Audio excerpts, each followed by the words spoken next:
اگر شما سمالیات قطی گوشه های جهان رفتنی باشین مرحمت بلیتاش ارزانه و باوریناکای کار شما در 5 دقیقه بود میشه سفرتون به خطر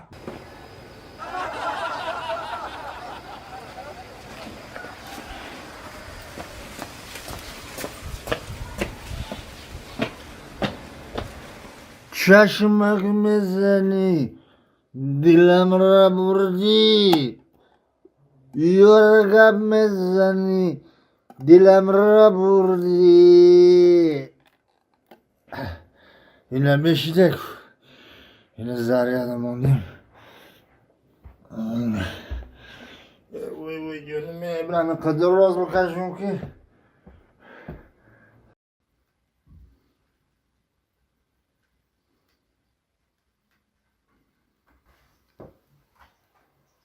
مردک تو آمدی؟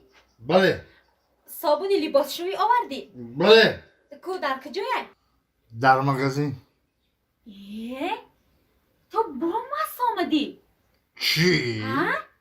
آهی ما ایر پول دادم که تو برو صابونی لباسشویی بیار ای با عرق خورده آمده یه تو پلای صابون رفتی عرق خورده مست شده آمدی ها؟ چی؟ این مستی کو؟ ما عرق نخوردم؟ با مستی آخیه؟ ما مستی آخیه؟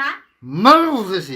تو رو گفته ایسا مستی ها؟ نه تو بکده اخی مسته اینی می به گردنه میگیره چی خیلی اثبات میکنی که من مستم ما حالی 100% اثبات میکنم که تو مستی اینمی انیق گفته میتونم که تو مستی ما در پول دادم که برای صابون میار تو چیکار کردی رفتی پولان عرق خوردی مست شده آمدی مست هستی یا نستی نیستم حالی ما اثبات کردم که تو مستی اثبات کن تو اگر مسکی نباشی تو کشلو که در زریعت میمونی